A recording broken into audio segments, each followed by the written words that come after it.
అమ్మా, తమ ఇరు కుటుంబాల పరిచయ కార్యక్రమం పూర్తయింది కాబట్టి అమ్మాయిని పిలిపించేలోగా మీరు అబ్బాయి వాళ్ళ గురించి ఏమైనా తెలుసుకోవాలనుకుంటే నిర్మోహమాటంగా అడిగేయండి. మరేం పర్వాలేదు. పేరయ్య గారు, అబ్బాయి కుటుంబం గురించి అన్ని విషయాలు మీరు చెప్పారు. నేను వదిన గారితో మాట్లాడాను. మా కుటుంబానికి సరిగ్గా తగిన సంబంధం వీరిదే అని అనిపించింది. అందుకే కదండి ఆలస్యం అమృతం విషయం అని మరో రోజైనా ఆలస్యం చేయకుండా ఇవాళే ఈ చూపులు ఏర్పాటు చేశాం. వదిన గారు, మాక్కూడా మీ కుటుంబంతో వియ్యం అందుకోవడం అంటే ఓ అదృష్టం లాంటి అవకాశమే అనుకున్నాం. ఎందుకంటే మీ ఇంటి అమ్మాయి అంటే అన్ని రకాలుగా మా కుటుంబ గౌరవానికి ఖచ్చితంగా తను నిలువెత్తు ఆభరణమవుతుంది. అందులో మాకు ఏమాత్రం సంశయం లేదు.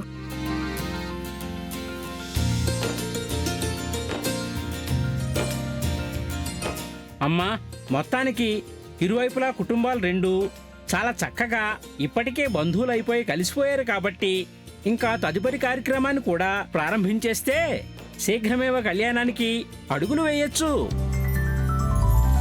ఆలస్యం దేనికి? అమ్మాయిని పిలిపించండి అమ్మా.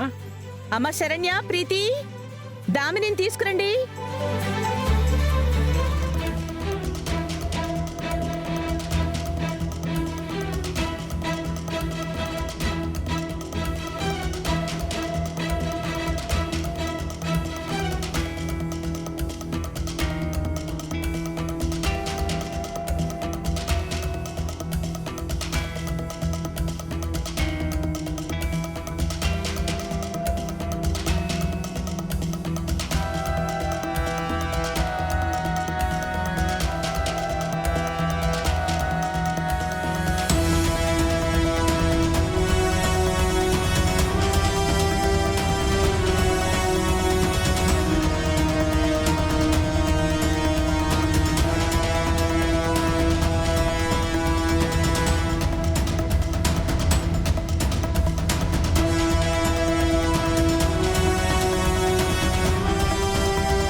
ఇప్పుడు నేనేం చేయాలి? ఎలా ఈ పెళ్లి చూపుల నుంచి తప్పించుకోవాలి? ఈ పెళ్లి చూపులు నాకు ఇష్టం లేదు అని చెప్తే అమ్మ ఎందుకు అని అడుగుతుంది. ఏం చేస్తాం? అలా అని కాంప్రమైజ్ అయి తలదించుకొని ఈ పెళ్లికి ఓకే కూడా చెప్పలేను. ఏమీ అర్థం కావడం లేదే. బాబు, అమ్మాయి వచ్చేసింది కాబట్టి చూసి నీ మనసులో ఏమనిపిస్తుందో నిర్మోహమాటంగా చెప్పేశాయి. అమ్మాయిని చూశాక అబ్బాయి పడే ఆ సిగ్గులోనే అమ్మాయి ఎంత నచ్చేసిందో తెలిసిపోవడంలా. ఏం బాబు? 16 అణాల కుందన బొమ్మని కాదనుకునేంత అమాయకుణ్ణి కాదండి నేను. అందులోనూ మీ ఫ్యామిలీలో అమ్మాయి అయితే కంటితో చూడకపోయినా ఓకే చెప్పేయచ్చు. అలాంటిది చూసిన తర్వాత కూడా నో ఎలా చెప్తాను?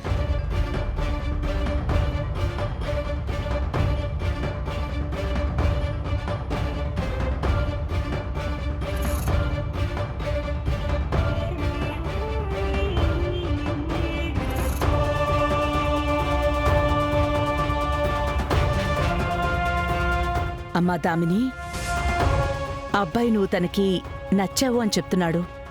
నీ అభిప్రాయం కూడా చెప్పమ్మా.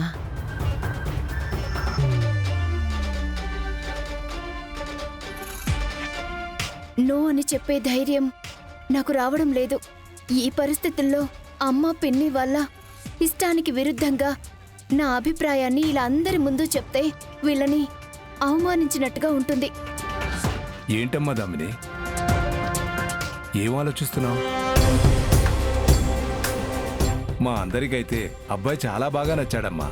నువ్వు కూడా నచ్చాడని ఒక మాట చెప్పేస్తే ఇక అంతా శుభమే. దేవుడా, వీళ్ళందరూ కూడా ఫిక్స్ అయిపోయారే. దామిని, ఏంటి బయటికి చెప్పాలంటే సిగ్గుపడుతున్నావా? ఆడపిల్ల అంత ఈజీగా ఎలా చెప్తుంది రోహిత్? దామిని, ఏంటి అబ్బాయి నీకోకేనా?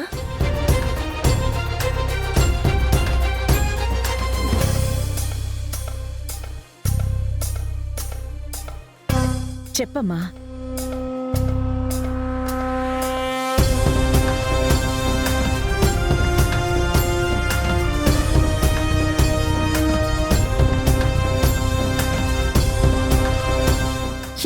లేదని చెప్పేస్తాను.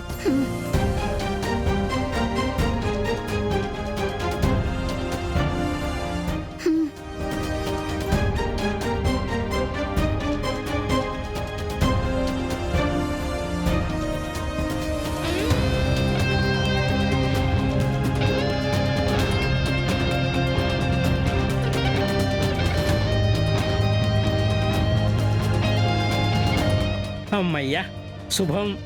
అమ్మాయి కూడా ఫైనల్గా ఓకే చెప్పేసింది. అమ్మా, ఇంకా తదుపరి కార్యక్రమానికి వెళ్లే ముందు ఇరు కుటుంబాలు మాట్లాడుకోవాల్సిన విషయాలు ఏవైనా ఉంటే మాట్లాడుకోండి.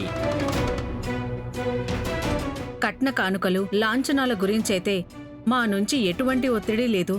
మాకు కుటుంబ గౌరవం, మంచి మనుషులు, వారితో బంధుత్వం మాత్రమే ముఖ్యం.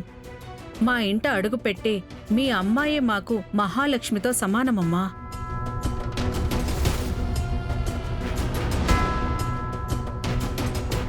వదిన గారు, మీకు మా కుటుంబం మీద, మా మీద ఉన్న అభిమానానికి చాలా సంతోషంగా ఉంది. మీరు మా నుంచి ఏమీ ఆశించకపోయినా, మా బిడ్డ కోసం మేమేమీ చెయ్యకపోతే మాకు తృప్తిగా ఉండదు. వదిన గారు, మీ అమ్మాయి కోసం మీరేమిస్తారో అది మీ ఇష్టం. అందులో మా ఇన్వాల్వ్మెంట్ ఏమీ ఉండదు. ఇంకేమిటండి మరి, మాట్లాడవలసిన ముఖ్య విషయాలు కూడా చాలా సింపుల్గా తేల్చేశారు. ఇంతకు మించిన గొప్ప శుభసూచకం అంటూ ఏమీ ఉండదు. కాబట్టి తాంబూలాలు మార్చుకోవడానికి కూడా ఈ సమయం చాలా అద్భుతంగా ఉంది.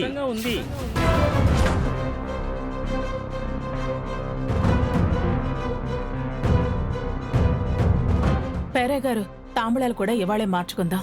మాకేం అభ్యంతరం లేదు.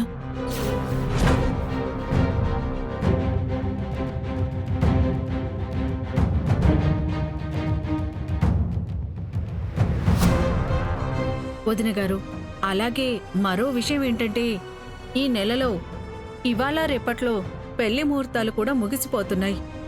మళ్ళీ మరో 6 నెలల వరకు ముహూర్తాలేవీ లేవంట. కాబట్టి తాంబూలాలు పుచ్చుకోవడం ముగియగానే రేపే ఆ పెళ్లి కార్యక్రమం కూడా జరిపించేద్దాం.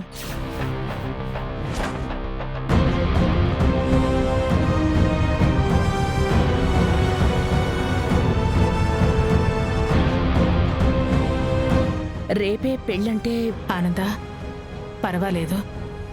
ఏ అడ్డంకి లేకుండా ఈ పెళ్లి జరిగితే మనకంతే చాలు.